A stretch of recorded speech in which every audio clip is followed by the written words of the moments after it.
So if me, Brian Michael Bendis, and Keanu Reeves all walked into a publisher's office looking for a deal, who would get the best deal and why?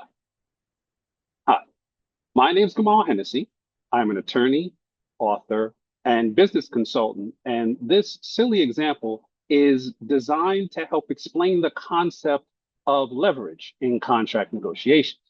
Now, the business of freelance comic book publishing, which is a pretty good book, and you should all probably read it, defines leverage as the relative power that one side has over the other in pursuit of their interest.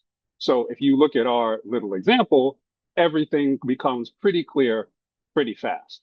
If I have no comic book publishing under my belt, if I don't have an audience, if I am not a known quantity in the industry, I'm not going to have very much leverage in that publisher's office. Whereas Bendis, who has been a known quantity in the comic book industry for decades and has sold a lot of books, is going to get a much better deal because he has much more leverage in the comic book industry.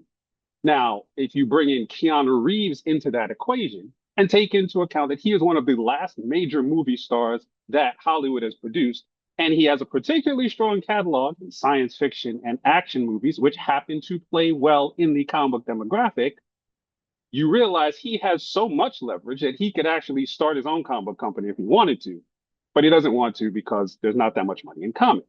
But that's not the important part of the story. The important part is he has the most leverage out of the three of us. So if you're a comic book creator and you haven't starred in several major movie franchises over the past 30 years, how do you increase your leverage? Well, there was the classic concept, comes from a book called Getting Past No, which is a very well-known book in contract negotiation circles. And the basic idea is the easier it is for you to walk away from a deal and still get what you want, the more leverage you have.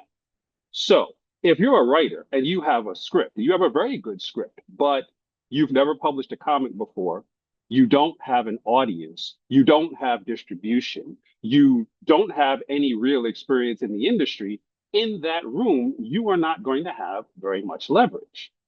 On the other hand, if you've published several comics independently and you've built your audience over time and you have several successful crowdfunding campaigns under your belt and you are willing to do that again, then when you're in the room with the publisher, you're going to have a lot more leverage. So, what are the other ways that you think a comic book creator can get leverage in modern comic book negotiations? Leave a comment, let me know what you think, and then get off the internet and go back to making comics.